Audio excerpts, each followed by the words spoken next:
Next question comes from Brad. Brad says, hi, Shane. We are brand new to this community and brand new to starting a business. High five, Brad. Welcome to the family, man.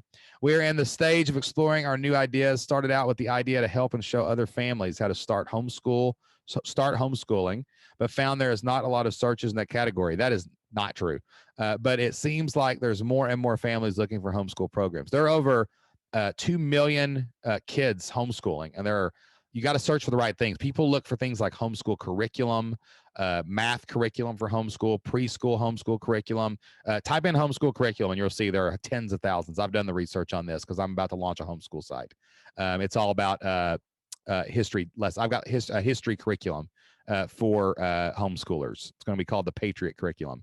And I got everything in U.S. history laid out where a kid can log in, hit a button. I got a teacher teaching you. They got a test they can take online. It emails the test result to the parent. You know exactly if your kid is crushing that homeschool history curriculum. I've built this, so I know exactly that there are searches for this. So since I don't have an extensive background in sales and marketing the last 3 years, I do have an extensive background in sales and marketing. We are leaning toward the idea of building a community of people starting out a sales career. That's fine too. Seems like there's a ton of sales content when searching. However, I haven't seen other member communities that are all sales focused. Yes, there is. There's hundreds of those too. We got one I can name 3 off the top of my head. Your Sales Maven, Nikki Roush. We got another one that a guy named Pip Stellick who's launching a career one for seminar speakers. Like sales is a huge thing for sales content. Which way do you recommend us going? So I would go with both those are great niches. There are millions of homeschoolers, millions, and there are hundreds of thousands of searches about homeschool. You just got to look for things like curriculum. Think about a parent, what they search for. But the homeschool thing has grown so much. I think it's going to grow huge in the new year, and I'm ready to dip my toes into that market. If you like the sales stuff too, if you're passionate about it, you want to go build that can work as well. You don't need to do both of them at the same time, but I want to stress to you that for sure I know the homeschool's got a lot of stuff. So what you do in the homeschool, if you're just like, how to be a homeschooler, and you're like, this is how we hang out all day and this is our path, like that might be a little difficult. But if you want to build a community of thousands of homeschoolers, I'm sure that could be done. You just got to flesh out your idea and figure out what problem you solve for them.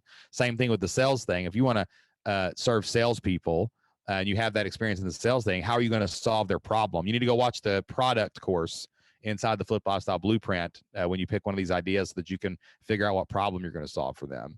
But I can't tell you which way to go. I mean, that's up to you. That's up to your passion. That's up to what you want to serve. What do you feel most confident about? I know when we start businesses, we always lean into what we really are experts in.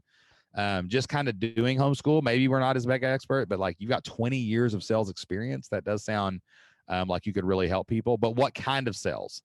Phone sales, real estate sales, car sales? Like you're going to have to niche that down. You can't just say all salespeople of all time anywhere. But I would just, whichever niche you pick, there's plenty of people doing both things. Don't look at search results, look at market size, right? Like when we searched for elementary librarian, there was almost no searches we could find. We didn't know what to look for, right? But we knew that there were about 100,000 elementary schools in America. So that means there's 80 to 100,000 librarians. There have to be. Like that is the market size for that niche. So we launched elementarylibrarian.com and we're like, can we get 1% of those 100,000 people? If we can do that and get 1,000 members, we're going to make it. So like, that's what we did. We just looked for that. We looked at market size. Like how many people are homeschooling? 2 million. You just don't know what they're searching for yet because you didn't look it up long enough. How many car salesmen are there? How many real estate agents are there? How many phone salespeople are there? Like we know that those markets are huge. We just don't know what they're searching for. And that comes through experience, building content, seeing what sticks. And you got to do the process before you figure that part out. So that's why if you'll notice in the idea course, guys, I don't stress SEO anymore. There's 3 videos before I even say a word about keyword research just to check things, because I do not think keyword research is the end all be all for starting a market. Market size, product fit to solve a problem, and great marketing. That's what matters. Those are the things that matter. And that's where we spend most of our time on in the Flip Lifestyle community. So lean into what you want to try. Don't think it's an either or. It's a which do you try first. If you try homeschool for 3 months and you hate it, then go do the sales thing. You're not going to get this wrong. You just got to try something before you can get started and learn the ropes. So pick one and move forward. Okay.